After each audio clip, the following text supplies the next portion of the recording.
Resnick and I, Knowledge in Class, a Marxian Critique of Political Economy. It was produced in the late 1980s, published at that time by the University of Chicago Press. The editorial board of that press that made the decision to publish this work in Marxian economics had on it one Milton Friedman. Some of you might enjoy that. It was amazing to us that they decided to publish this book. It is still in print. It is being used around the world in various courses, so it's available. And if you're interested, you should be able to get that anywhere through Amazon or any other book. So, some people ask me what you should get if you're going to buy something for this. If you do not have the works of Karl Marx, you should have them. Even if you don't read them, it looks good on the shelf. They're available in reasonably inexpensive paperbacks. I would urge you to get it. You may, if you've never read it, you may be surprised. Some of it is dense and hard-going, but Marx was a very literary fellow and liked to write, and if you get into his spirit, he's full of humor and ironic asides. It's a much more interesting reading than 99.9% of people in the profession of economics, whose quality of writing is unspeakable. People who've ever been a graduate student or an undergraduate been assigned articles in economics. Your suffering, at least you should know, was not alone. It's a suffering shared by everybody in the profession. Nothing is ever done in our profession to teach anyone how to write. And nothing in our profession is ever done teaching anyone how to teach. I was a professor all my life. I'm still a professor. I was never required anywhere in the American university system to even take a half-hour seminar in how to teach. It is simply the presumption of American higher education that if you sit on your rear end long enough in one subject, by some osmotic magic, you will learn how to teach. All of you that have gone to college realize what an absurd assumption that is, because you sat through all those people who could not teach their way out of a paper bag. So writing and teaching are not skills that are required, and our higher education establishment shows that. Okay, any questions then about the logistics, details, or anything else? Anything that has to do with registration, fees, take that up, please, with the people who run the Brexit Forum. I don't know anything about it and have no responsibility for it. Last thing.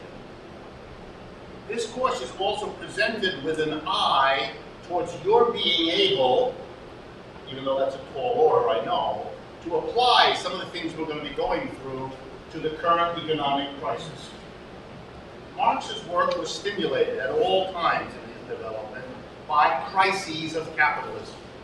In a sense, he came to his political and theoretical maturity through a sequence of crises.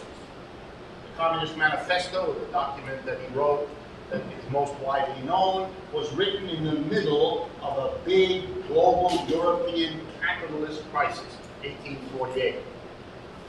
He wrote subsequently through a whole sequence of business cycles and crises. That was a major concern, so he always had it in his mind, so everything he's written is in a sense applicable to these kinds of crises. And for those of you that haven't noticed it, crisis and capitalism are twins. You do not have capitalism without crisis. Capitalism is an unstable system, boom and bust, rise and fall, recession, inflation. There are dozens of words to describe the same phenomenon, a bouncy up and down quality to this system. It has been that way from the beginning, at least 300 years that we know of capitalism's history in Europe and beyond. Every conceivable effort has been made by the people responsible for capitalist economies, usually governments, but also large businesses. Every effort you can imagine has been made to either contain, but even more desirably, eradicate this instability. It is upsetting, it drives large numbers of people out of businesses out of business, it unemploys large numbers of people, and it brings capitalism, criticism, hostility, and the risk of overthrow. For all those reasons, it has always been desirable to get rid of these cyclical, returning crises. every package of measures ever taken by any leader to cope with the crisis at the time he or she was a leader. At that time, every leader promised that the package of reforms and regulations, and let me quote for you the latest one, Barack Obama, if you just reform the financial sector, if you just pass my stimulus, if you just extend the toxic assets relief program, then not only will we get out of the crisis, but we will prevent future crises. Every leader who's ever intervened to deal with it has made that promise. And every leader has been unable to fulfill that promise. The ability to avoid crises in the future didn't work. Clue, we're in one now. So all the previous promises came to nothing. Capitalism and cyclical instability and crisis are twins. You can't get rid of the one, punchline, without getting rid of the other. Since getting rid of the other, capitalism, is not available, what we have is an endless series of efforts to contain and limit and control crisis without getting rid of capitalism, and hence the result, we didn't get rid of the crisis either. It's not a thinkable thought in Western culture to see the connection. But of Marx is always in his mind. One of the roads of producing this theory was his own reaction to crisis and the damage that it caused. Okay. In terms of the outline, our tasks for today are topics 1 and 2. A couple of you pointed out that if there are 4 weeks and I have 5 units on the outline, there's some disjuncture here. I want to relax you. Very good, you paid attention to the numbers. We're going to do 1 and 2 the first class, and then everything will be organized. Number 1 is an introduction to get us all comfortable with the basics of Marxian theory that we're going to assume.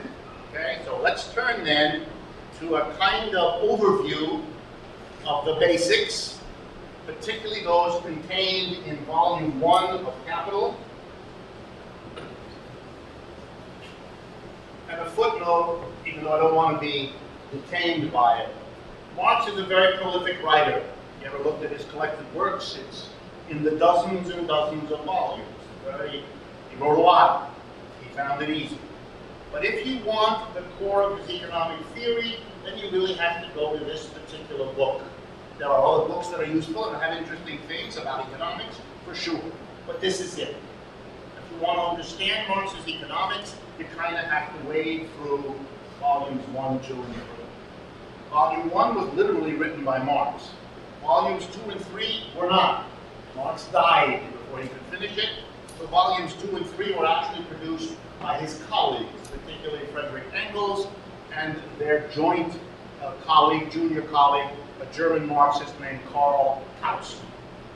They put together, in later years, volumes 2 and 3, and those are more in the nature of Marx's notebooks, collected and edited, but they don't have the complete roundedness, they don't have the literary flair that volume 1 does, and that Marx himself gave it. Marx had a classical education in Europe of the sort that is no longer there or fading, but it involved heavy dose of Greek, heavy dose of Latin as part of your education. And so if you read Capital, it's full of quotations from Greek writers and Roman writers. That was the way Europeans were trained, and Marx was part of that educational process. But it gave him a wealth of references, very different from what you read in economics now. Nowadays, most professional economics people have been majoring in economics since they were sophomores in college. That's really all they know. And so their ability to bring in references from other topics is either non-existent or very haphazard. It's not like that anymore. Marx is a historian, a sociologist, a literary critic, and that's not unique to Marx. That was the tradition of European education. Okay, so let's turn then to the basics of Marx's economic theory. What Marx was after was to offer an economic theory different from what was existing in his time. It is extremely important that you not try to understand Marx as another theorist in some long line. You know, Adam Smith, David Ricardo, John Stuart Mill, Karl Marx, that kind of thing. What that does is put him in a collection of people that his whole work was designed to separate him from. He's a critic. Adam Smith thought capitalism was wonderful. David Ricardo was a practitioner of capitalism in the City of London Financial Centre, and very successful and very rich as a result of it. John Stuart Mill came from an old British family, etc. They were people who found capitalism, even when they were critical, which they were, particularly John Stuart Mill, but they were people in it, people of it, and people who, if they were critical, thought it could be fixed, improved, and so on. Marx was a critic. He didn't like capitalism. He thought the human race could do a lot better, and he set about to show how that was. So it's a different mindset that he had. He wasn't interested in showing how it was efficient, produced growth, generated prosperity. When he felt it necessary, he talked about those things, and he admitted what it did and what it had going for it. He was very careful to do that. He admired capitalism's technological innovativeness. He admired its global spread. He admired its delivery of consumer goods. He admired all kinds of things about capitalism. But he did that in the framework of a clear position as a critic. Having said that, he developed his criticism as follows. In the core of capitalism as a system, he said, is a relationship that others have not attended to, or if they have, they haven't understood it. I am going to focus on it for two reasons. One, other people have missed it. It's an overlooked, neglected, ignored dimension of how the modern economic system works. And number two, I'm going to show you how it produces a whole host of undesirable consequences, this thing that other people haven't seen, because I want you to see that if you agree with me about those other undesirable consequences, for example, instability, unemployment, and all of that, well then, you're going to understand that if you share my criticism of those consequences, you have to go with me to the core out of which those consequences flow. What is that core? It is in the organization of production. That's where the problem, in a sense, the secret, the kernel lies. We have to analyze how production is organized inside the enterprises where production goes on. The firms, the companies, whatever you want to call it, where goods and services are produced. We have to look into the, if you like, the core of that enterprise, of that relationship of people inside there, and see it for what it is, and then trace out the consequences. By saying that, Marx already separates himself from all the other economists of his time. They didn't do that. For example, in Adam Smith's Wealth of Nations, he's very excited about what modern economics is still very excited about. Markets, exchange, buying and selling. This is not complicated. You can examine the economic system by focusing on buying and selling. You buy a shirt, a company hires a worker, buying and selling. It's an important transaction. But it's a different thing than looking on the organization of production. Modern economics is about exchange and markets, how markets work, how people relate to markets, how markets have consequences. Very interesting question. Marx, on occasion, got interested in it too, but it was a side matter for him. He didn't think you would understand the problems of capitalism by focusing, where all the conventional people did, on markets. He suspected, and he sometimes said it with humor, that they focused on markets not because they were so interested in markets, but because they were so afraid, consciously or otherwise, of looking at the production process. So for example, for those of you not familiar with it, in a modern curriculum in economics, you will have literally dozens of courses on markets and how they work. But a course on the organization of production inside an enterprise, you basically can't find. You'd have to go across the street to the other economics department that exists inside every university. It's called a business school. It's the only discipline in the American university that looks like this. Every university has two economics departments. One is called the economics department, the other one's called the business. You don't have two history departments, you don't have two sociology departments, you don't have two English literature. What's going on here? Answer. Economics, long ago, became the ideology of why capitalism is good. 27 courses in that. That's a very important thing, to get people to think about capitalism in a way that makes it look good. The trouble with that is, it doesn't teach you how the thing works, it just celebrates it. And this was a problem in American business because they wanted people to have courses that taught them how to actually run a business. So in order to get that job done, they tried to go to the economics professors. They didn't know anything about that. Their job was ideological justification. So they had to set up a parallel school called a business school, and then you take courses in marketing and pricing and advertising and all that stuff about running a business, because economics is useless to them. That's why in every modern university, there's a big tension. My whole academic life, we were caught in the economics department. We always had fights with the business school, since basically we do the same thing. And we wanted the university to fund us, and they wanted the university to fund them. It's a very tense relationship because it's so odd. Marx is out of the loop. He is not going to teach you how to run a business, he could care less. But he's also not going to celebrate capitalism. He's a critic. And his criticism came to begin, after all his research, in the organization of production. So let's turn then to what Marx said. How did he analyze it? What's in Volume 1? And the irony, just finished it, the irony of Volume 1 is it begins with exchange. I just told you that Marx focused somewhere else. Why would he start the book with exchange? He says it in his letters. I started with exchange because that's what everybody, when I was writing this book, thought economics was.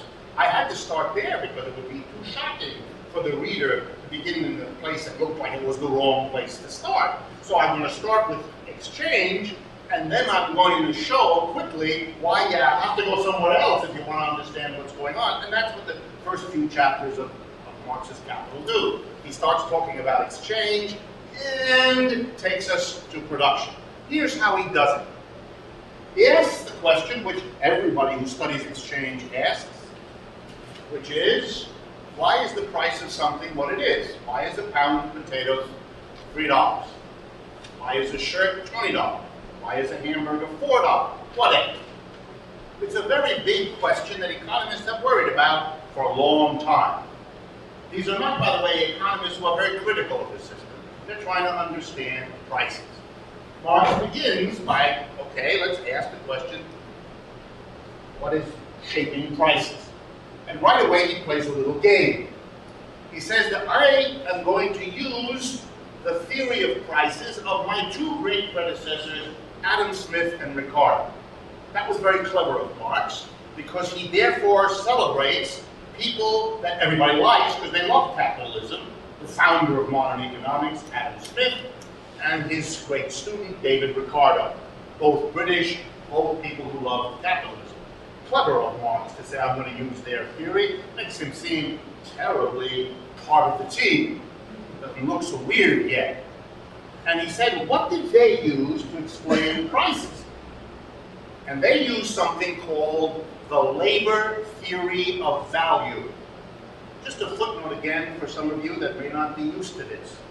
The labor theory of value. Is this something original to Karl Marx? No. Is this something unique to Karl Marx? No. The association of the value, labor theory of value with Marx is only done by people who don't know what they are, I hate to say it, talking about. Adam Smith had a labor theory of value. Right there in the Wealth of Nations, page after page, I can't miss it. And David Ricardo did all. So Marx took from them the labor theory of value. And here it is, not a complex idea.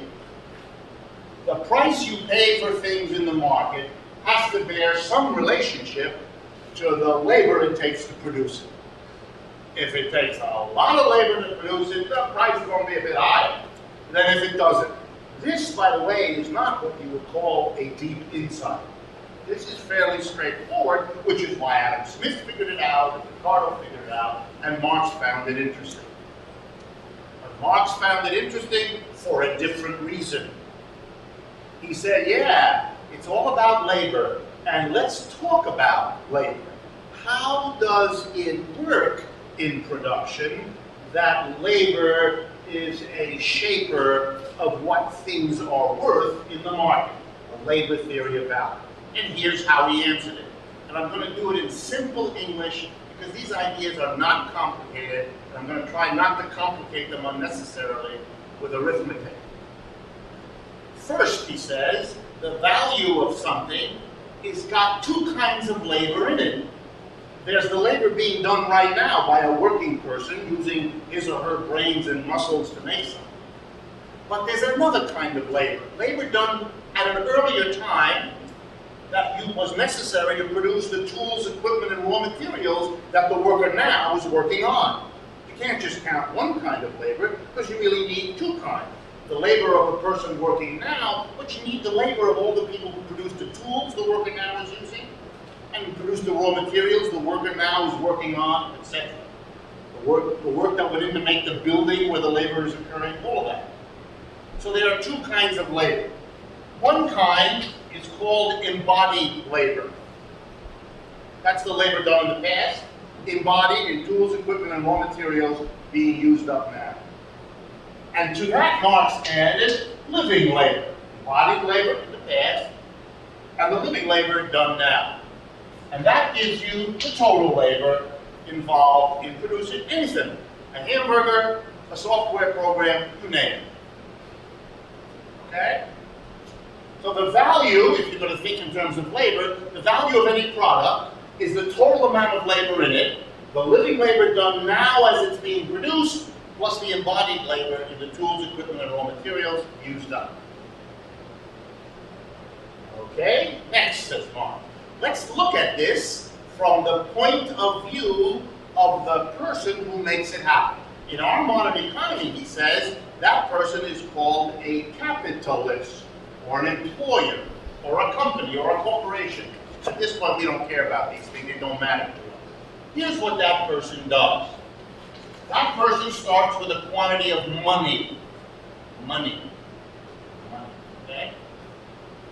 He uses a part of the money to buy tools, equipment, and raw materials, stuff made by workers in the past. That's what a business person does. He uses this, I'm going to use the pronoun he. I do not mean to imply that it isn't or wasn't or couldn't be a she. It has been, it could be. It's just he, she is kind of too awkward in my mouth. So, our capitalist buys tools, equipment, and raw materials that embody labor. But our capitalist also hires workers. He uses another part of his money to pay people to come and work with the tools and equipment he's purchased on the raw materials he's likewise purchased. Okay? These people work. That's what he hired them to do. And when they work, here comes the big punchline, when people work, they add value to the stuff they use up, the tools, equipment, and raw materials. Just think in real simple terms. I run a chair factory. You are a hired worker. I've paid you to come. In front of you, I put saws, hammers, glue, nails, and lots of raw wood. I give you instructions, and you apply your brains and muscle. You do labor to transform the tools, equipment, and raw materials into a finished product, a chair. When you do that, according to Smith, Ricardo, and Marx, the worker adds value. So, for example, if there are 5 hours, the number 5, embodied in tools, equipment, and raw materials to make a chair, and there's another 5 hours of your labor as a chair worker then to produce the chair, then the chair has 10 units of value in it. 10 hours of labor, 5 embodied and 5 living labor. The workers add value by and through their work. Okay? Workers generate, living workers, value added. That's why the employer hires them. He hires them because he is going to sell the output for 10. The 5 that he paid of tools, equipment, and raw materials, and the 5 added by the worker. Okay? That's how production works, Marx says. But here now comes his insight, the central insight of his analysis of production. He says the capitalist gets from the worker the value added by the worker when he works. In my example, the 5. Why? Because the way capitalism works, the worker, you all know this because you've all done it. You come to work on the appointed day, at the appointed time, at the appointed place. You use your brains and muscles like your employer tells you. When you're done and you've produced the chair, you go home. You leave the chair there. If you take the chair, people in dark blue uniforms come and hurt you. You know that. So you don't do it. So the employer gets the chair. By the way, Marx loved, and in Capital he makes jokes about it, he loved to ask the philosophical question. And he did it even more in his other writings. What an immense time and process it takes historically to make people do what I just so glibly described. You know, if you didn't train people properly, they might not want to do that. They might not want to spend 5 hours of their brains and muscles producing something that is instantaneously and automatically belongs to somebody else. It might, you know, piss them off. They might get even excited that they were being, I don't know, stolen from. They might use words like, I'm being, I don't know, alienated from my own product. So it takes a long time to persuade a population that this is as normal and unobjectionable as most of us in this room take it to be. So we don't have time for that. But Marx does. It's gold for you to read it. Marx says, here's the punchline now as I promised. The value of what the employer gets from your labor, you're a worker, is the addition of the value laid out that the employer spent to buy the tools, equipment, and raw materials, plus the value added by the worker. But the rub is, the insight is, the capitalist gets the value added by you. That doesn't tell us how much the capitalist pays you to come there and do it. That's what has to be kept separate. The capitalist gets the fruits of your labor. That's how the system works.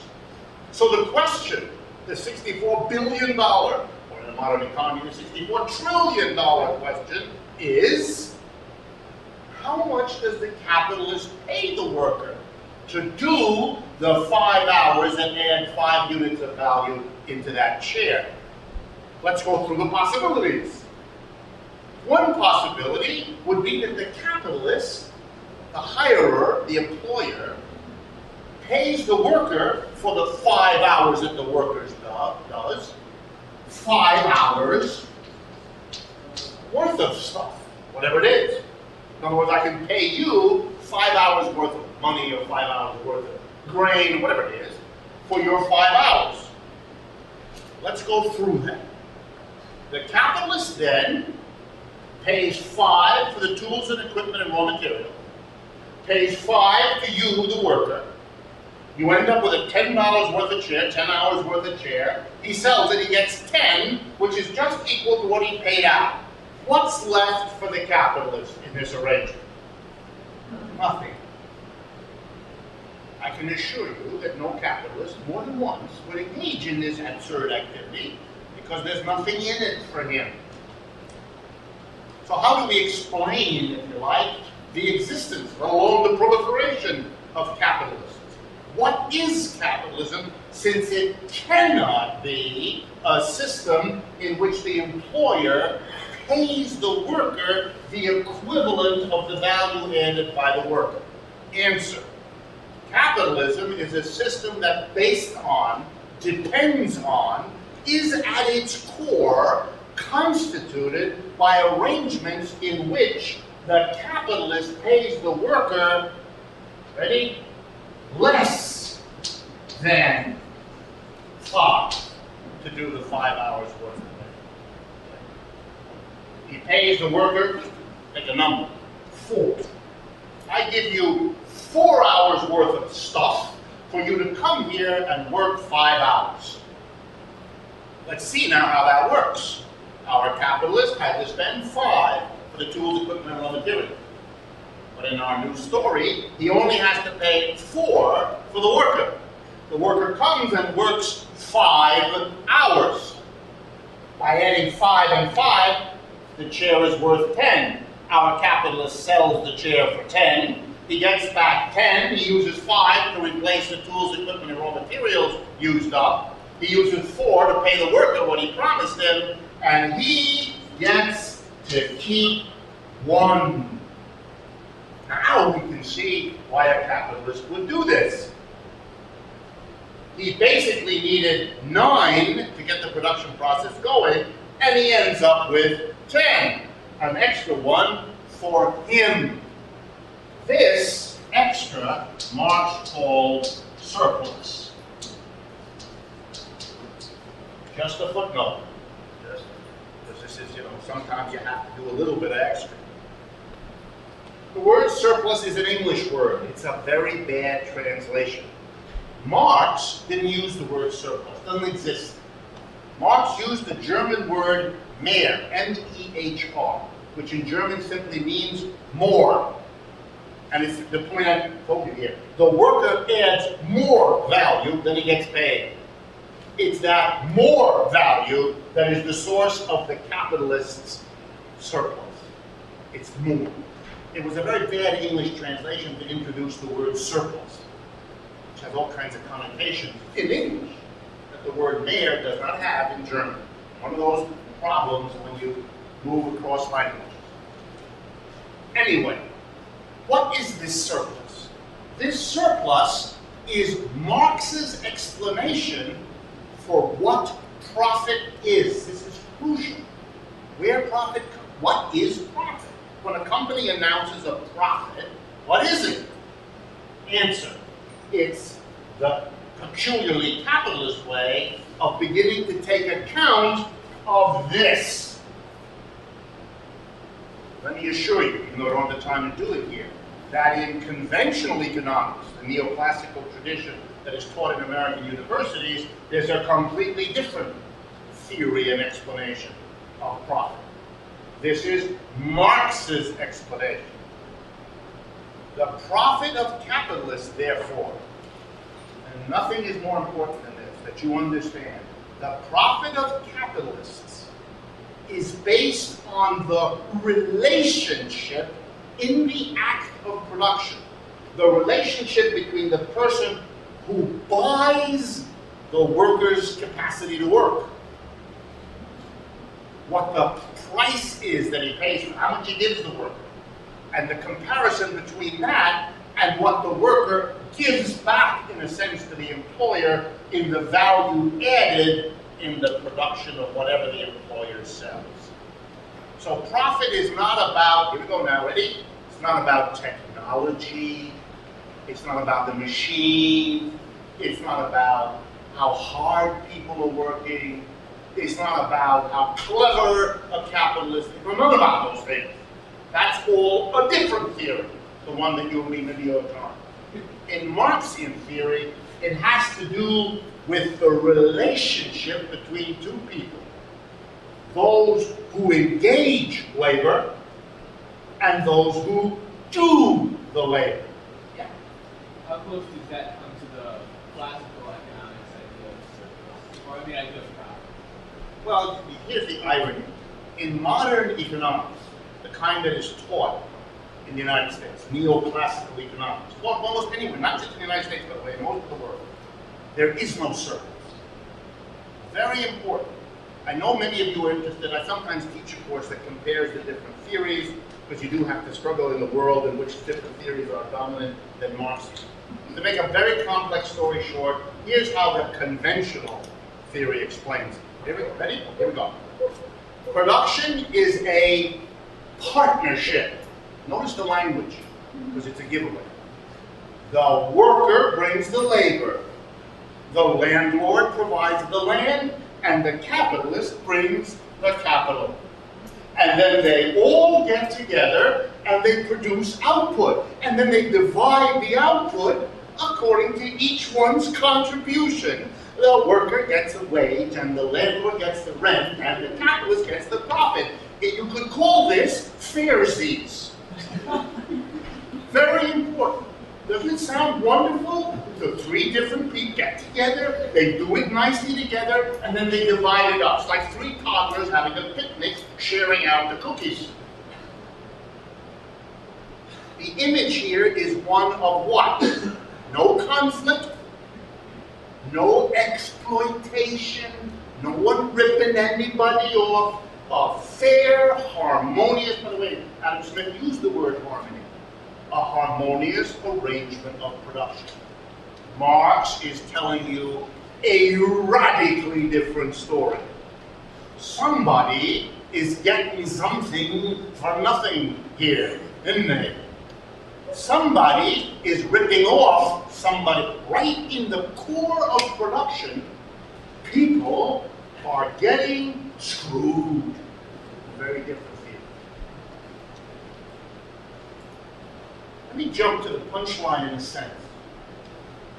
A system, an economic system, that places in the core, in the guts of its production organization, a conflict of the sort I've just told you, will of course be unstable, fraught with tension, fraught with problems, unhappy. Why?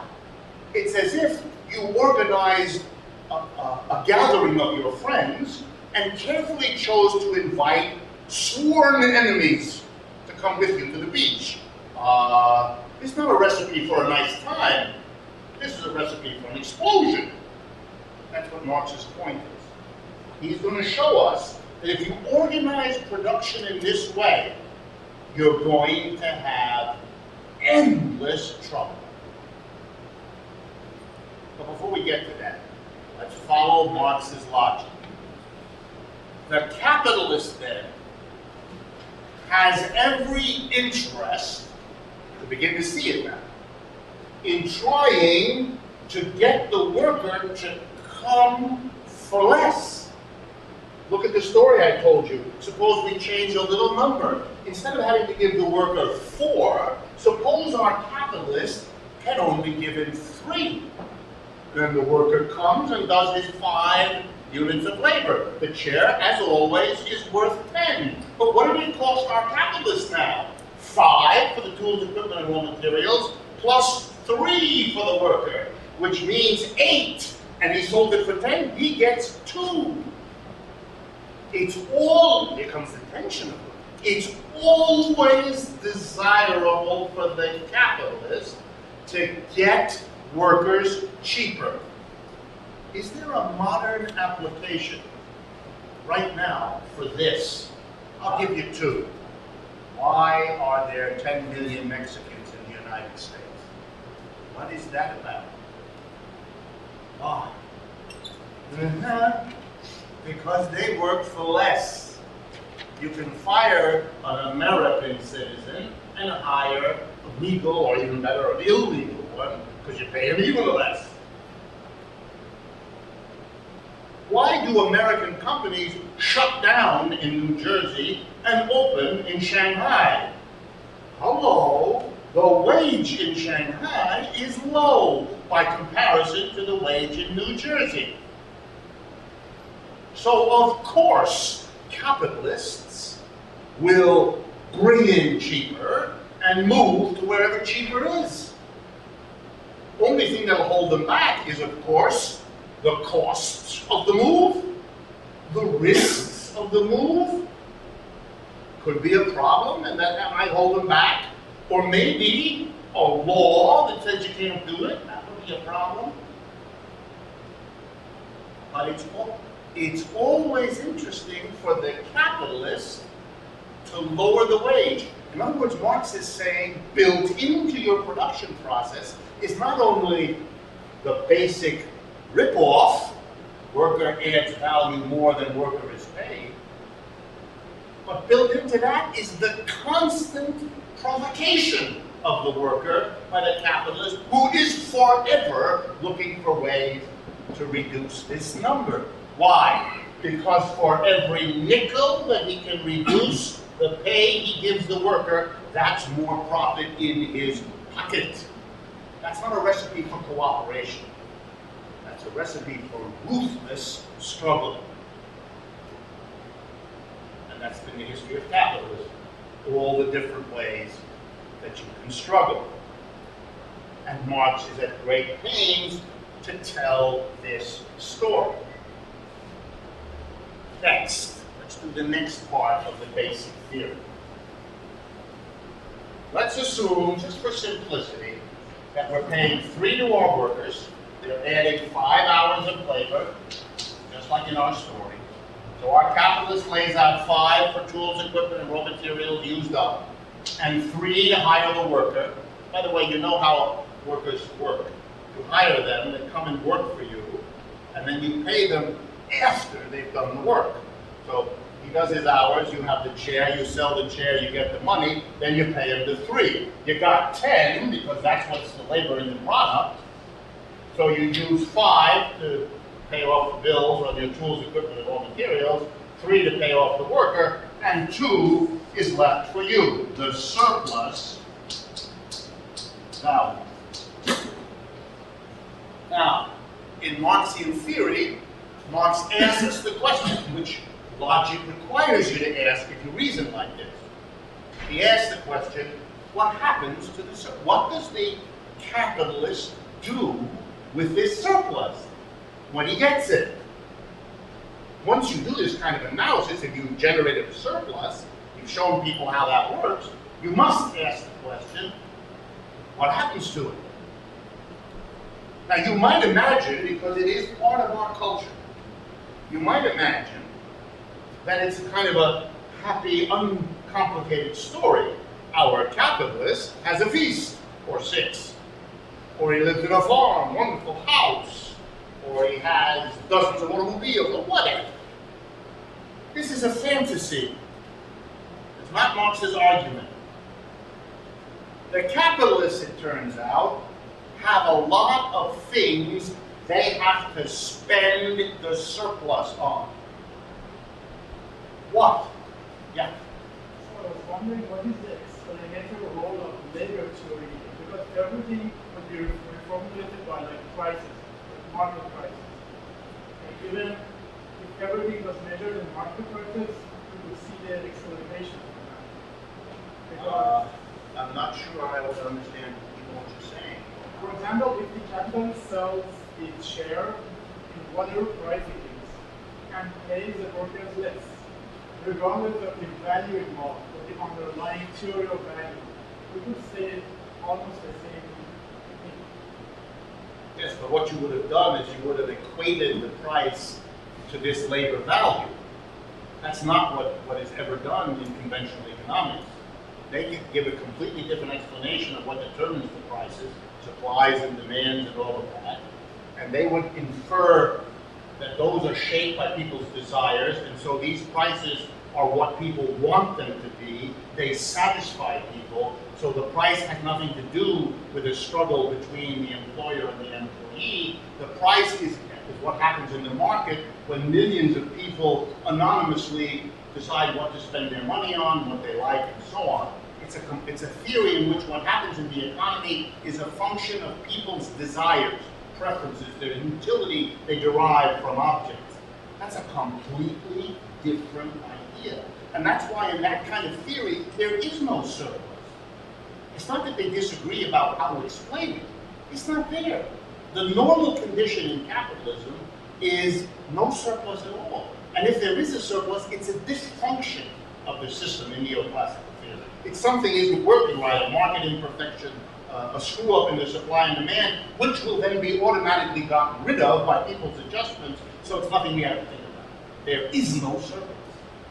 It's very important to understand that conventional economics is so terrified of the Marxian argument that it can't come up just with a different explanation of the surplus. That you would do if the concept itself wasn't so scary, different. This whole thing is like that.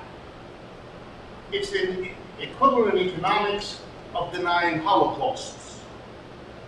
Just to take a neutral position. Let me continue. What happens to this surplus? What's the story here? The capitalist gets the surplus. No question about it. That's what he's in the business to do. But a capitalist quickly learns, if you haven't already figured it out, that there is no guarantee that the worker will continue to come, that everything will be in order, that the process will be reproduced over time. No guarantees. Let me give you an example. This worker, the one who gets paid 3, may live in a little house someplace, and like many other workers, on the way home from the job at the end of the day, stop in at the local bar and have a couple of beers. In the local bar might be sitting, I don't know, me, waiting for him. And as he comes in, I slide over and sit next to him in the booth. And I strike up a friendly conversation, and I buy him a beer. And I begin to tell him this story, how it works.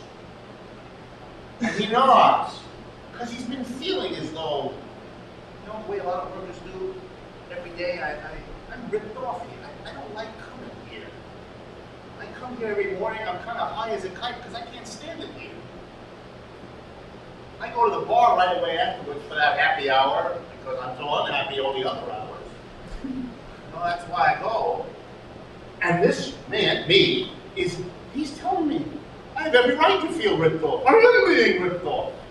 This is a problem because that worker going back to work the next day is a different worker. He now is not just wondering why he doesn't feel so good. He has a story to tell, which he will tell to the other workers.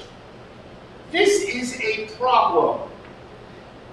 So there needs to be something in the society that prevents that problem from arising or deals with it when it does.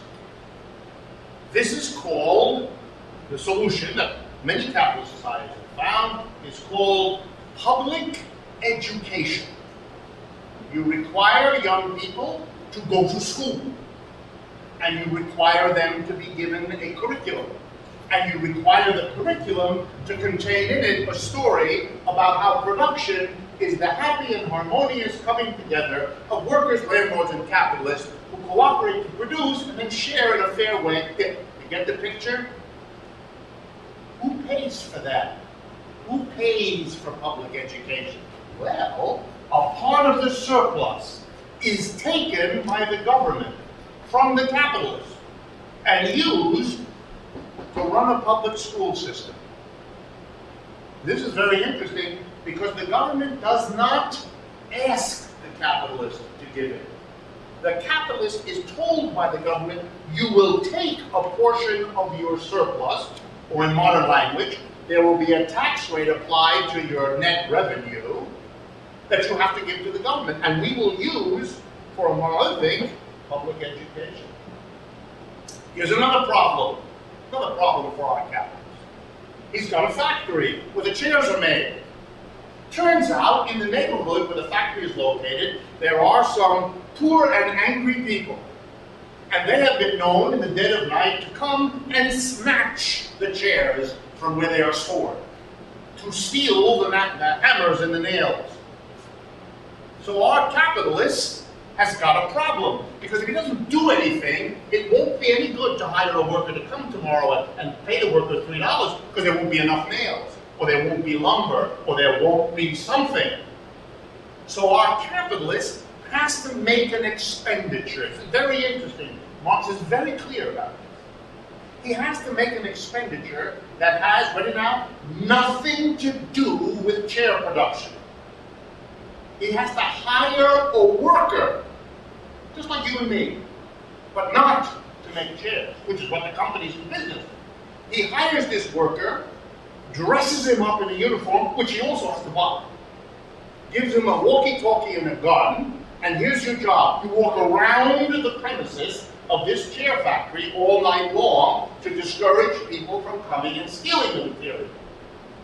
Where does the money come from to pay this person who's not going to come in a uniform and walk around an empty factory all night long, not a usual activity, unless he's paid? So a portion of the surplus goes for security. I'll give you a few other examples, quickly.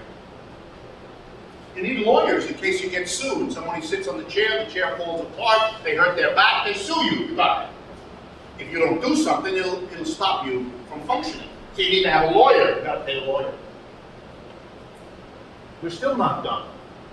Turns out your workers come to work every so often, they're drunk. They're drunk. And it's dangerous. They mess up the machines, they hurt themselves, they hurt other workers. You got to do something. You know what you need? You figure out, in order to keep your factory going, to get these workers who come in drunk to function, you need an alcohol counseling program. So you set up an office in a corner of the factory, you hire a nurse or somebody who's skilled, and well, who pays for all of that? It turns out, to generalize, that capitalists have to distribute their surpluses to a whole host of activities that, to use the language that's best for this, provide the conditions of existence for the workers to produce the surplus. And if you don't spend your surplus this way, you will not be able to get surplus from those workers who actually make chairs. So in Marxian theory, a distinction is made right at the beginning between two kinds of workers in capitalism. Those who actually make a surplus, whose value added is larger than what they're paid, and the value added is realized when the capitalist sells the output. Those people are called productive laborers. Then there are all the other workers who provide conditions of existence, and those are called unproductive laborers because their activity doesn't generate a surplus. Not only do they not make a surplus, they actually live off the surplus that the other workers make. Now, just a footnote, because I could teach a whole course on this. It means that in Marxian theory, right in the basis, there is a radical difference between two different groups of workers. The notion that Marx has an undifferentiated concept of the working class, that we're all together, all of us who earn wages. That's an argument only made by people who haven't read it. Marx says there's one kind of worker who produces a surplus and another kind of worker who lives off that surplus and who actually provides the conditions that allow the first worker to be exploited, that is, to produce more than he gets. If you recognize that, then not only are these workers different in their relationship to the surplus, but these are workers who could easily be set against each other because they have some conflict between them. And therefore, if you're going to organize the working class to be a political force to change a society, you've got to deal with these fundamental differences and come up with a strategy to overcome them. Calling everybody a wage earner, and therefore we all have in common that we earn wages, means that you have ignored this difference, which is at the core of Marxian theory. Many things are done in the name of Marx and Marxism that are really done often by well-meaning people. It's not that, but they don't know. Marxian theory is a complicated and sophisticated apparatus. You don't have to learn it, but it pays to learn it, and if you do, you'll reason differently about political problems than if you don't, which is one of the values of doing it. So in Marxian theory, yes, ma'am? Could you give more examples of unproductive labor? Unproductive labor, sure. Here's another one. A secretary sitting in the office of this chair factory. Let's suppose her job is the following. She keeps track of attendance, what workers miss a day because they're sick or they have a personal day or whatever it is. She keeps track because she has to make out the payroll slip. She does all the work that a secretary would often do. Does she make chairs? No. But if the capitalist doesn't keep orderly records about his workers, he won't know who's there, who's not there. He doesn't know who to pay, who not to pay. It'll undermine his ability to function. So he needs a secretary. Here's another example. Managers. Management. What does a manager do? Let's go through some of the things. Does a manager make chairs? No. Here's some things managers do.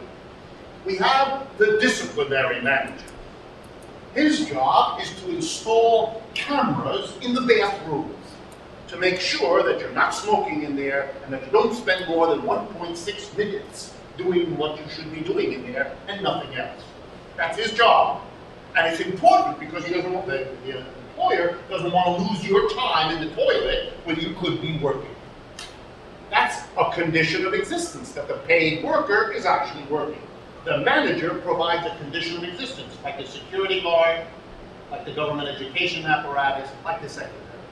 That's an unproductive labor. Doesn't make chairs. Here's another manager. A manager whose job it is to go out and buy the tools, equipment, raw materials, pick the lumber, buy the nails. By the way, it's called in a business these days purchasing manager. It's a name for something. It's like another kind of manager is called the sales manager. What does the sales manager do? Well, just what the name says. The job of the sales manager is to convert the output chair into money by selling it. Does he make chairs? Not at all. When he converts the chair, he's converting 10 units of value in the form of chair into 10 units of value in the form of money. He's converting value from one form to another. He's not adding any value. He's not making anything. So managers, all of them, are unproductive laborers. There's an awful lot of those people in our society. An awful lot. And a capitalist, which is a capitalist, I'm now going to pull you to be sympathetic with capitalists. You might think their job is done when they've got some poor worker to come for 3 and give them 5. That's just the beginning. That's the part of their job where they get the surplus out of the worker. But if they're going to survive as a capitalist, they have another job just as important. They have to distribute it. And woe if they make a mistake. Suppose, for example, they are convinced they need more secretaries to keep track of the workers. So they hire 2 more secretaries with their surplus. That means they don't have the surplus for the security guard. So they lay off the security guard, they buy 2 secretaries, and that night, everything is stolen out of the factory. They're finished. They're done. They have collapsed as a capitalist. When those workers come the next morning to work, the factory's boarded up, they're out of a job. End of story. Why? Because the capitalist, in deciding how to distribute his surplus, didn't do it right. Here's another example to use. One of the things you better do is you better have, if you're a big company, a special department called R&D, Research and Development. You hire some scientists and some clever people, and they have one of 2 tasks. either to come up with a more efficient production system or to come up with something new to sell, a new gadget, a new version of your chair. You know, a chair that you sit on and a recording begins of your favorite songs or whatever, okay? So they're doing this because, why? Because if you don't come up with a clever new chair, but another company does, then everybody will buy the other companies and you will be out of business. You will have bought tools and equipment, just like you should. You will have hired workers at 3, just like you should. You've got your chairs with 10 in them, just like you should. But here comes the punchline, you can't sell them because everybody's buying another kind of chair. You better make sure you're keeping up. And that even if somebody else comes up with a chair that has a recording in it, you have a department that can replicate that pretty quick, or else you're dead. So you need to sustain a whole bunch of, ready? Unproductive laborers, people who don't make anything that the company sells. They work on a new technology or an altogether new commodity. So capitalists need to sustain an army of unproductive laborers in order to get the surplus out of their productive laborers. Very important that you understand this. Capitalists are forever agonizing over both issues. How do I get more surplus out of my workers? And how do I distribute that surplus to survive? It's always better to get more surplus because the more you have, the more you can distribute, sure. But you still have to make the terrible decision, which is why capitalists get heart attacks at an early age. This is a harrowing situation. Yeah? How do politicians do that? Good. Let's go back to the government. The corporation is required in most countries to pay a portion of this surplus to the government. And by the way, because the government provides conditions of existence. I'll give you the most dramatic example. You're a capitalist. These workers, having talked to me in the bar, come the next day and say, we don't like getting paid 3, we know we're giving you 5. We want the whole 5. Give them the finger. What is the capitalist going to do? I'm not going to do that. Fine, said the workers. Then we're going to sit here and urinate on the machines. Uh-oh. What now? He's just a capitalist. There's an awful lot of these workers, and they're about to urinate on the machine. He needs to have a service, and he has one. He goes to the telephone, he dials it.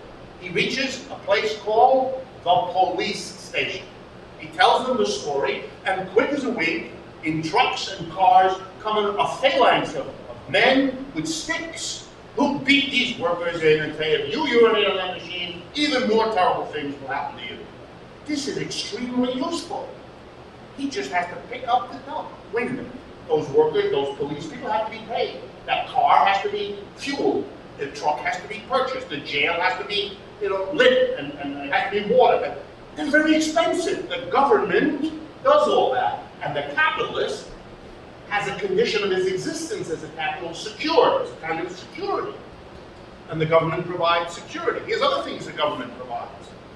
It goes around the world and makes sure people in foreign countries who might like to buy stuff made there don't. They buy it from America. That allows our company to sell all the chairs because the government has a diplomatic office in every place, making sure that those people know and appreciate American goods. And there's public education that goes on, and that's what the politicians are for. The politicians there their job is to take the money that the corporations give them and use it for what the corporations need.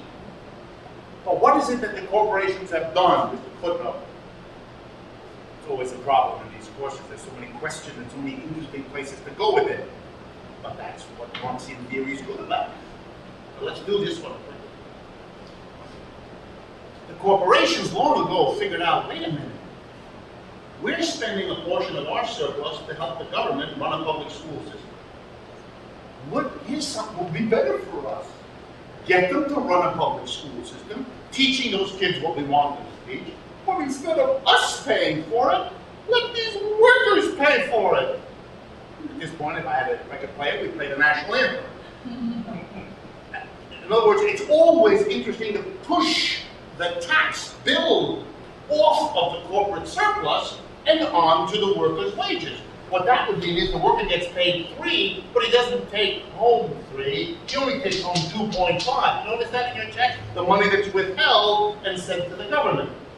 The problem is, of course, if you make the workers pay, then the workers will feel a bit more emboldened about demanding that the government use that money not to do what's good for the corporate capitalist, but to produce, say, a swimming pool in the neighborhood for the people. Now we got a problem. Politicians are the people who receive the pressure of the two taxpayers, the workers on the one hand, and the surplus appropriators on the other, and who likewise have to deal with the pressure of these two communities in terms of what the government's going to do. And so the politician is caught in that contradiction. That's his job, to manage that contradiction. And if he goes too far in one direction, they throw him out. And if he goes too far in the other, they also throw him out. Which is why politicians often look for a way out. How do you, if you're a politician, how do you solve the problem that the capitalists don't want to pay more taxes, and the mass of people refuse to pay taxes, but they both demand that you provide them with services? Well, here's the solution modern politicians have discovered. The way you can keep the taxes down on both the businesses and the workers, and still spend money to produce services, is by borrowing the money. Which is why governments around the world are now borrowed so high that the creditors, the banks, the rich people, the large corporations that lend to governments, have begun all around the world to say to the governments, we're not going to lend you anymore because you're so in debt that we can see something coming. You're not going to pay us back. You're going to welch on the deal, and we're going to take steps. Well, what happens then is that the creditors say to the government, you must, if you want us to continue lending to you, and by that time the government can't function without lending. I'm not sure you're aware. Half of what the United States government is doing now, it's doing with borrowed money. So try to imagine if the creditors of the United States say, we're not lending you anymore, then half of what the government, they'll do half of the street cleaning, the other half they won't. Try to imagine it. You can't. So the governments are all like this. They have to go to their creditors and say, please keep lending to us. Now the creditors say, you're not a reliable borrower anymore. Governments have become subprime borrowers. And here's what around the world is happening. The creditors are going to the government and saying, we're not going to renew your loan. Best example, for the last 6 months, the whole country of Greece dangles on a string. Why? Because the creditors of Greece have said to the Greek government, you're too much in debt. You've been borrowing like there's no tomorrow to deal with your, I'm going to use this language because they're not Marxist, you have been borrowing to deal with your class contradictions in your economy. We're not going to lend you anymore unless you do the following. You must raise taxes and put that money aside. And you must cut government services and put the money you save aside. And that money has to be set aside to assure us that you're going to pay us the interest you owe us and you're going to pay back that loan. And if you don't do that, you're not going to get another loan and then you're going to fall apart. The name of a demand on a government by a creditor to raise taxes and or cut social programs is called austerity. You've been reading about it in the newspaper, you're going to be reading about it a lot. The austerity programs imposed on governments are pushed on them by the creditors who have been lending to governments because the governments cannot resolve this contradiction that Marx locates in the core of the economy. Now let's footnote that. What have I just done? I've taken an abstract Marxist theory of how production works and used it to explain the Greek problem and the austerity. That's a very powerful theory that can do that.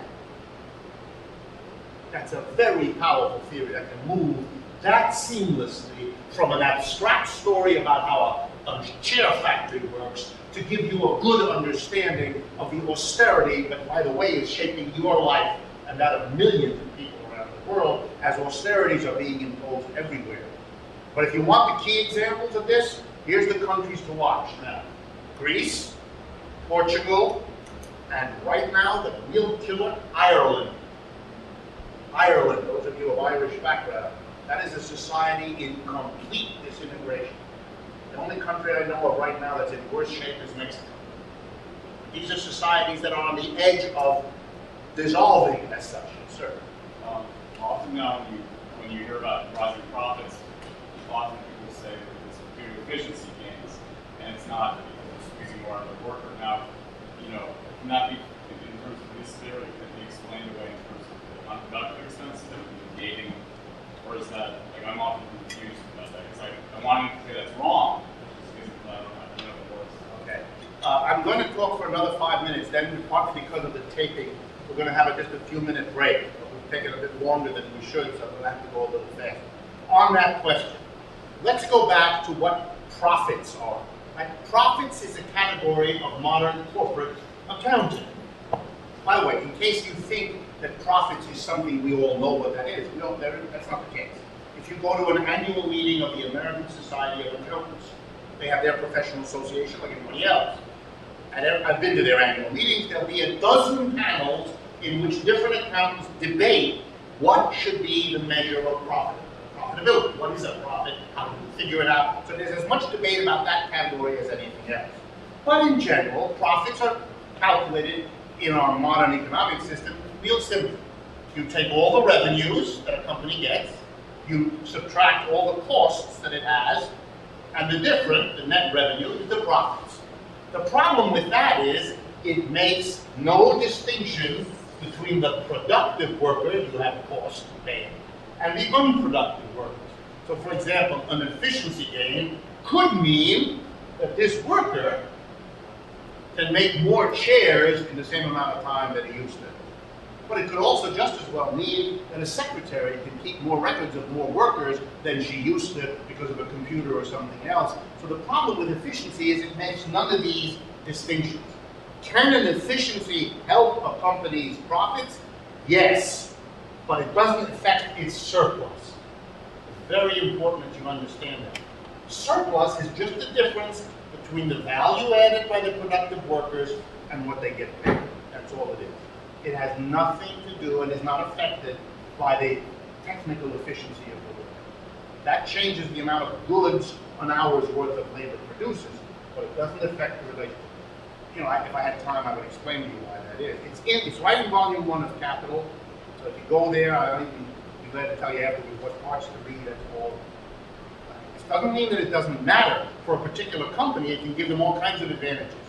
But in terms of the basic relationship between the worker and the capitalist, why capitalists are willing to go through all these troubles and headaches and maybe end up dying from heart attack just to divide in the surplus? Why don't they just adopt the cooperation way and get the profit and everybody's happy? Absolutely. Wonderful question. But really, that's a wonderful question. But it's a little bit like asking an alcoholic, why don't you just stop? Or remember President Reagan's wife, I forget her name. Just say no. Just say no. Yeah. People who have an addiction, just say no. Well, in a sense, it's a brilliant thing. Why don't you just stop, since you'd be better off?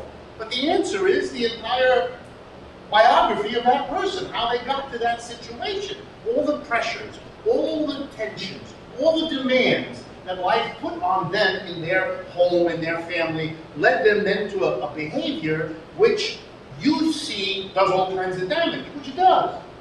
But what you don't see, although if you got close to the person you would, is all the problems it solves, all the pains it avoids, all the crises it goes around. There's a field called psychotherapy. When you find yourself doing something that hurts you, you go eventually, you've got to have a brain, to a psychotherapist, and really what that person does is help you figure out what good all of this bad behavior is doing. And then you try to figure out, are there other ways I can get those needs met that don't involve me cutting myself or drowning myself or working myself to the bone? Your question is very good because it takes that personal idea and asks it on a social level. Why would capitalists do this? Are they a happy group of people? No. Look, they understand, as I hope you do, that it is better to have more money than less. That's probably true. But once you have more money, you discover real quick, it's not what it's cracked up to be. And it brings with it a whole new set of problems. But that requires your question to be pushed on people. They would have to ask your question a lot. They would have to be given the idea, people, that there is an alternative. I do more public speaking about this than any of you do. I did 3 radio interviews today alone before I got here. I got 2 television tomorrow, 2 more than that. And I say in my appearances exactly what I say here. I don't pull any punches. But this is a new experience. This has been true for 15, 16 months. In the previous 40 years of my life here in the United States, I never had this before. Something is different in the United States. It is now possible to say. It's possible for your question to be raised not just by you, not just in the British forum, but all over the country. And it's possible for people like me to give an arresting answer, like, yeah, there's alternatives. We don't have to do this. We don't have to be at each other all the time. We don't have to have a society that organized like this. But it is slow going. And on the other side, there are lots of forces that say to you, this is the best arrangement. Yeah, you may get a heart attack, but you'll be better off this way than any other way. And if you try anything else, everything will fall apart. Come on, that's how history has worked. Let me remind you, we used to have kings, you know, a king or a czar or an emperor. He made all the decisions. If you disagreed with him, you lost your head, literally, real quickly. End of story. There were no courts, there was nothing. And when people were struck, this is no good, the man, he's a no, nut. Didn't make any difference. People couldn't, if you got rid of the king, then we would be like a body without a head. We would all go nutty and crazy and civilization would fall apart. It took generations to convince people, no, here's what you can do. You can go to the king, cut his head off, and nothing happens. The sun comes up anyway. I'll give you another example. In most societies, and in many to this day, when it comes time for you to reach your sexual maturity and to find a partner, your parents go out and get you a suitable mate. The idea in these societies that you would go out and look yourself, try this one out, try that one, sleep with this one. Ooh, impossible. That would be sacrilegious. That would end civilization. You're too young. You don't know what the world is like. Your hormones are out of control. This has to be done for you by your parents. And civilization would come to a crashing halt if we did it any other way. How many of you are checking out with your parents who you date? Not too many, I would hope. We managed it. Civilization didn't end. Here's a new thought. Instead of a capitalist, a board of directors, shareholders, you come to work, you do the work, you go home, you leave it behind. Here's a new arrangement. Monday to Thursday, the workers come to work. Friday, they come to work. They don't make software, they don't make hamburgers. They sit around all day having meetings, deciding what to produce, where to produce, how to produce, and what to do with the profits. Workers are their own board of directors, they are their own capitalists. The distinction between worker and capitalist is eliminated. This has been going on for hundreds of years. Such enterprises exist in the United States right now. They're perfectly viable. But you have to show people that there is such an option so they can begin to think what it would be like. So if I get elected president, my first act, I created a department that will immediately fund enterprises that are worker-operated the way I just described, so that all Americans will have freedom of choice. You can either go to work in a conventional capitalist enterprise, or you have the freedom of choice to go to one in which you are part of the management. And we as consumers will also have a new freedom of choice. We can buy the products of capitalist enterprises, or we can buy the products of cooperative enterprises. And then let's see what the American people choose. That's what I would do because of my deep commitment to the American ideal of freedom of choice. Ha, ha, ha. Get the idea. Okay, let's resume and let's now move into what is section 2. I want to talk to you a little bit, given what we've done, about the relationship between enterprises where surplus is being produced and appropriated by a capitalist, and another enterprise in capitalism where that is not going on. Because capitalism, remember I told you, has 2 different kinds of workers, productive and unproductive, we went through that. It also has multiple kinds of capitalists. If you read only volume 1 of Capital, there, because Marx is just talking about the production and appropriation of surplus, he uses an undifferentiated notion of capitalism, period. No adjective in front of it. Capitalism, those are the ones who get the surplus.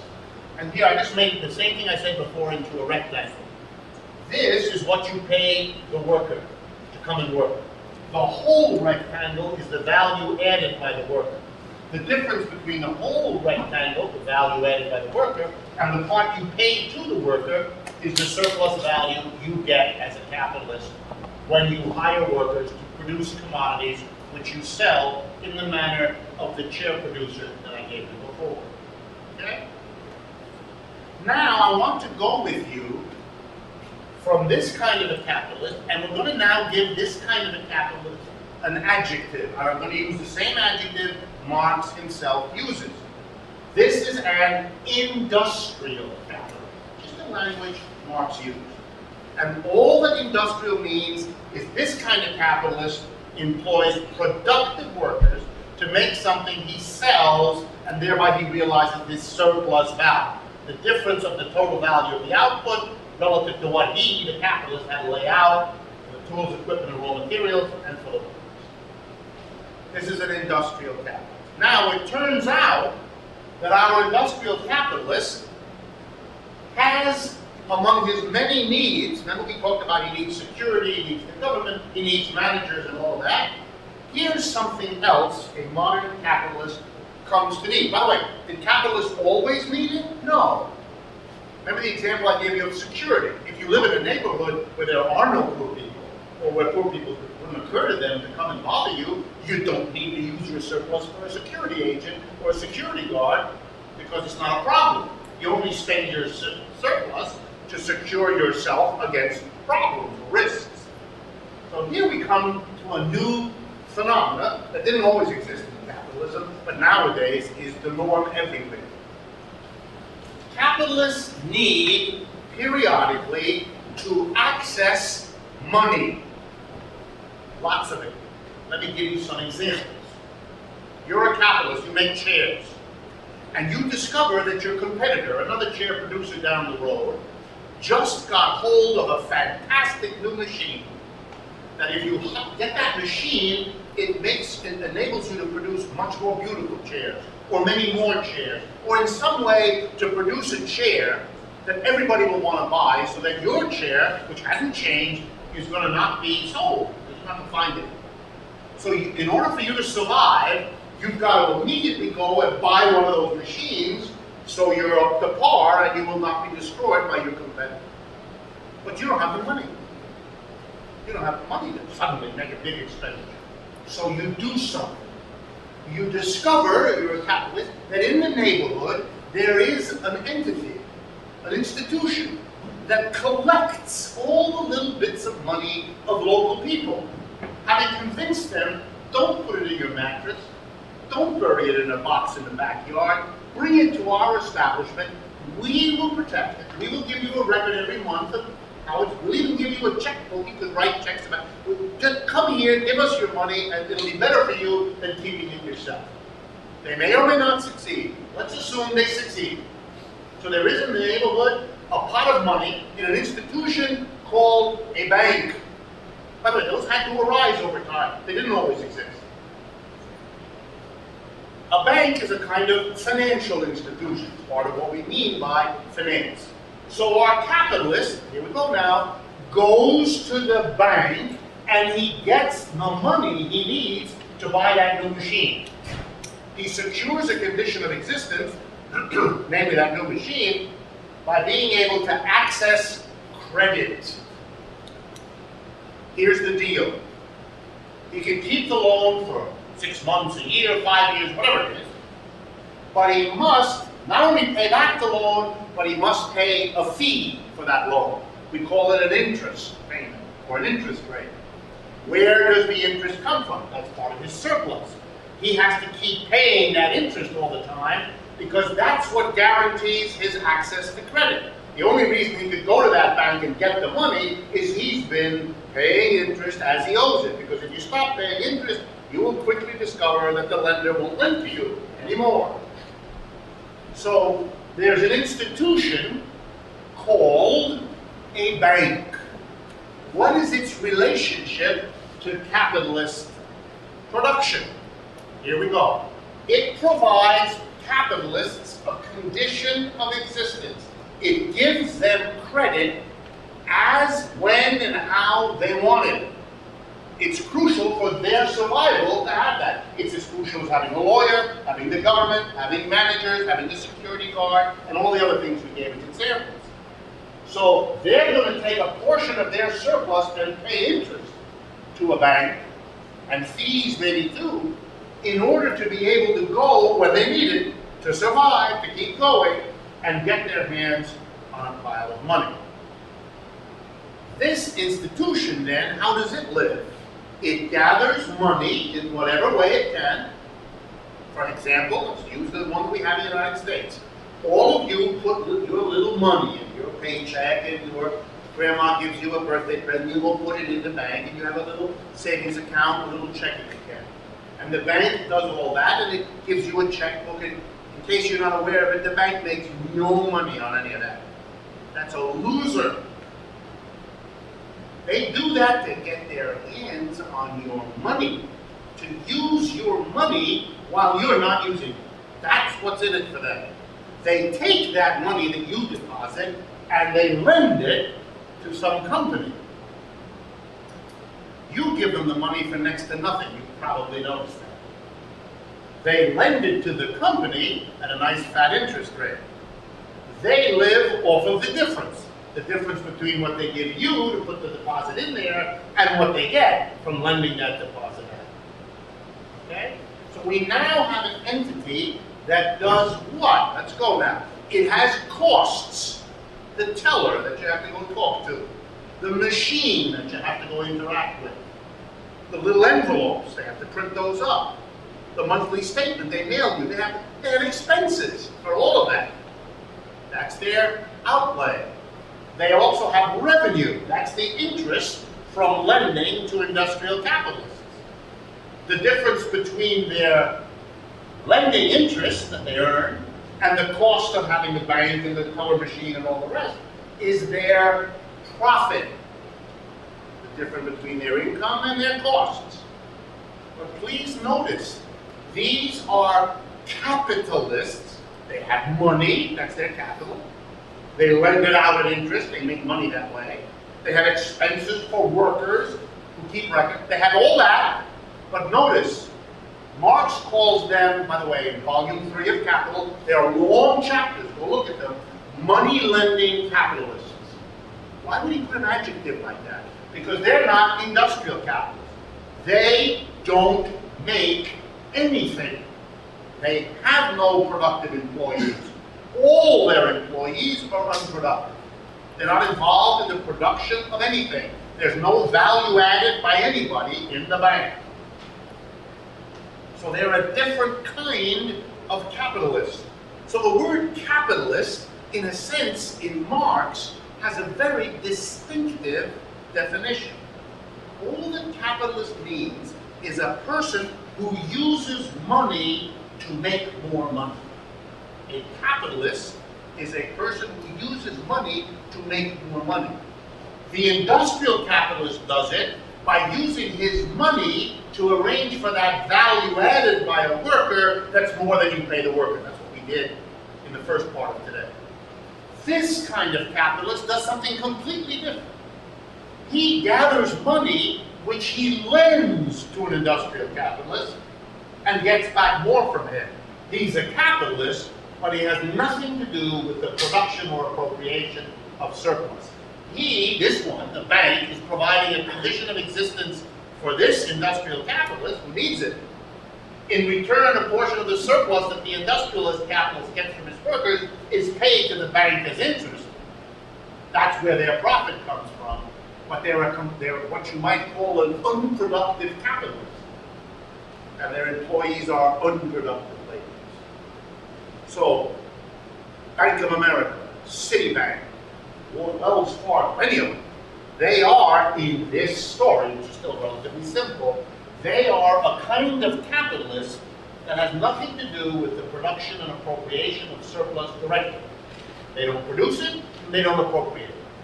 They get a cut of the surplus produced and appropriated elsewhere because they provide a condition of existence. And they can become very powerful. Let's see how. Suppose these companies need to go to the bank often after inventions are being made by their competitors. Then you might get a situation where they become so dependent on the banks that the banks can say, well, I'll make you the loan you need, but you got to give me more interest. Otherwise I won't do it. A little bit like the story I told you about Greece before. You got to give me some incentive, I'm not going to do it. We could get to a situation where the banks demand so much surplus in the way of interest for the loans they give the capitalists that there's not enough capital surplus left for these capitalists to survive. There won't be enough to pay the lawyer, pay the security agent, pay their taxes. We could have a situation where the banks become so powerful and the need of the industrialists for them so great that the whole situation could collapse because of the relationship between these two capitalists. In other words, capitalism has a class struggle, not only the sort I told you in the first part of today, between those who produce the surplus and those who appropriate it, but there's now another struggle, isn't there, between those who provide a condition of existence to our capitalists and that capitalist. He wants the credit with the least outlay of interest possible. They want the greatest interest possible for the loans they make. That may not work too well. They may come to blows. Capitalism can be hobbled by the tension and conflict between capitalists, which is of course a different kind of problem than a tension between the producers and the appropriators of the surplus. But Marxian theory pinpoints both of them. Now moving very fast. Banks, long ago, doing all of this, discovered that there are other people they can lend money to. They don't have to just lend it to an industrial capitalist. So let's see. They discovered that you can lend money to workers. This is cute. First, you get the workers to put the money in the bank as a deposit. And you give them, I don't know, 1%. Then you lend, you ready now? You lend the money back to them in the form of a credit card loan, and you charge them, average credit card loan in the United States today, 19%. 29.9. What? 29.95. Maximum. Average. Yes. Okay, so this is very exciting. You can lend to workers. Now, workers are crummy as borrowers because they go bankrupt, they don't pay, they disappear, they run away. So you jack up the rate to compensate you for those who don't come through. But this is very profitable. Then they discover they can also lend to governments. We talked about that a little while ago. To the United States, borrowing like there's no tomorrow today. Greece, France, Germany, Italy, Spain, Portugal, Ireland, they're all borrowing. So you can make money by lending to a government, and then you can make money by lending to other banks. This is very exciting. And banks do all of it. But now here comes the problem.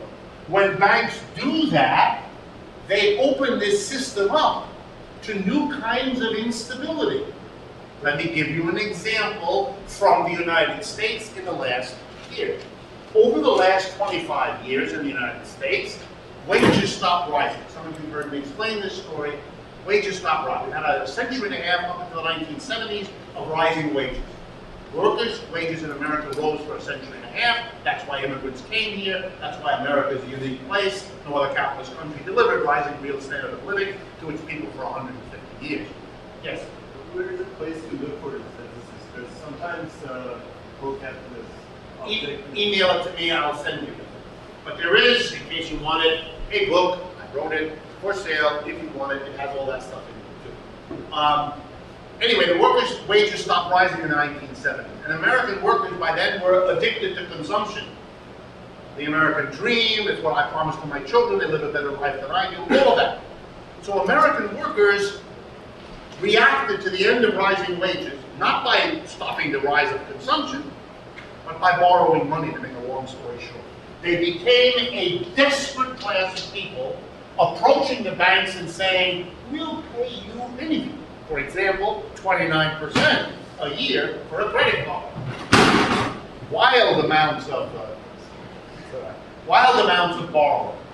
The banks got terribly excited because workers were an untapped new borrower. You could charge them a fortune.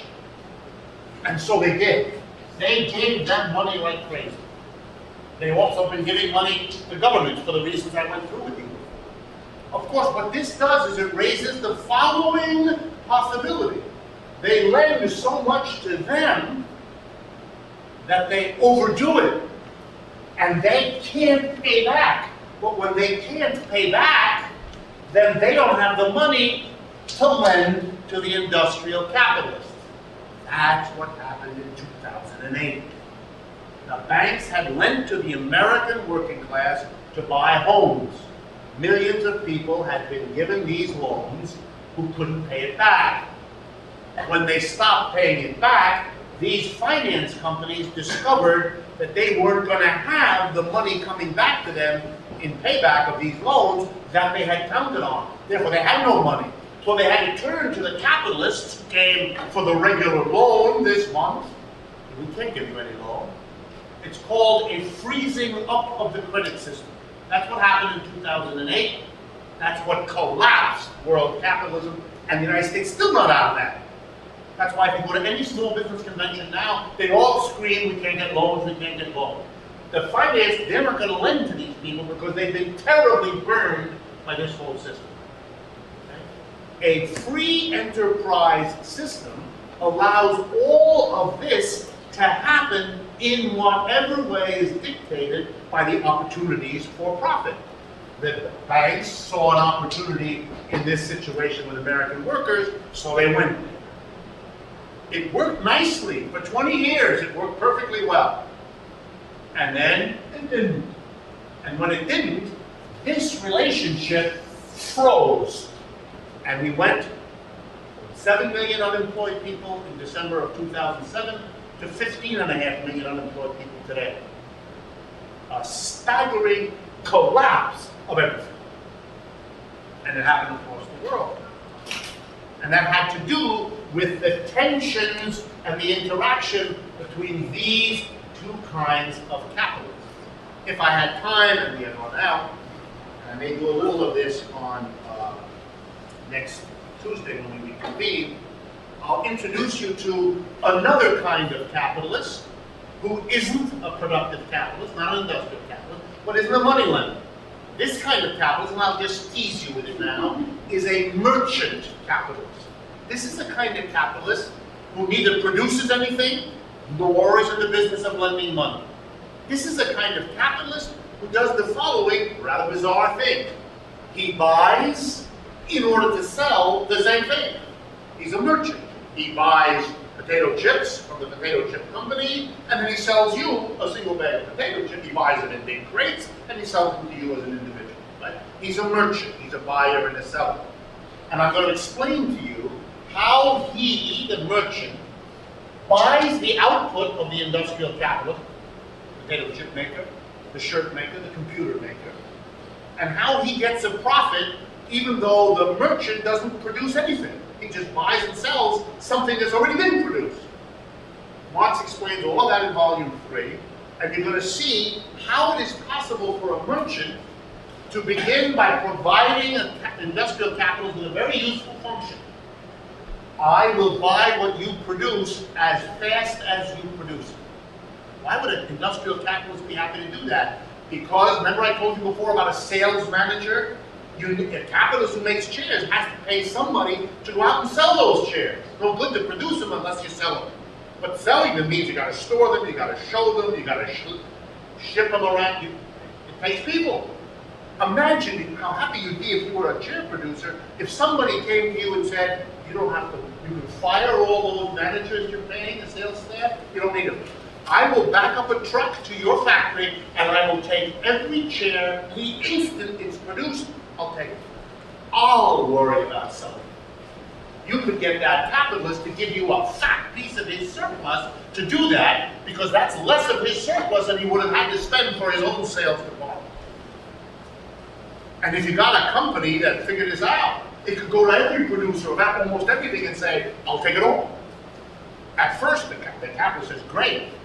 And now he's selling everything to this company that picks it up in the back of the factory. And then one day that company comes to him and says, you know, we've been picking it up at the factory, we've been getting your fee, but now you depend on us. Everything, you can't live without selling it to us. Imagine if you had to try to sell all that crap yourself. We're a big company. We can buy it all because we have stores all over the world that sell this shit that you produce. And if you don't sell it to us, it'll take you 10 years to reproduce it. What's the name of this company? Walmart. And now, that's what it is. Walmart figured this out. Walmart studied Marx, not really. And they figured out, and so they can now go to a company and say, you've got to give us an immense amount of your surplus, or else we're not going to take your stuff anymore. And we sell everything. You're dead. You'll die. So what does the company do? It gives Walmart pretty much what it wants. And that's how Walmart became the single largest employer in the United States, one of the most profitable companies on the face of the earth. On the face of the earth. And the most interesting thing of all is that most of what Walmart sells here in the United States, it has gone to capitalists and it has said, you have to give me an enormous amount for me to keep taking this stuff. And it went to American producers all over the United States and said, I'm going to take more and more of your surplus. But if you don't give it to me, you'll never sell this stuff and you'll die.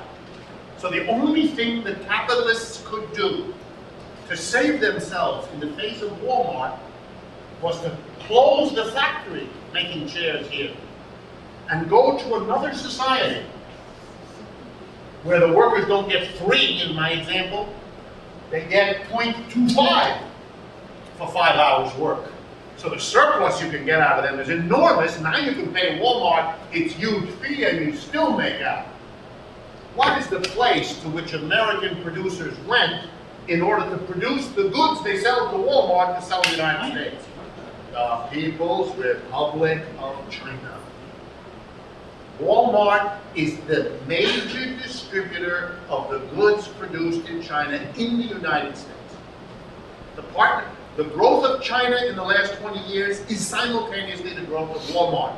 Each is a condition for the growth of the other, and it comes out of a relationship that I will work out with you when we meet again next Tuesday. So please finish the section 2 and then go on, and we're going to do an analysis of this stuff, class analysis, production, but in a surprising place, inside the household, where you're going to see the analysis of surplus produced and surplus distributed, but now inside the complex relationships of husband, wife, parents, and children. You're going to see it inside an enterprise you never thought to call an enterprise, name of the house. The goods and services are also produced in just these ways. See you next Tuesday.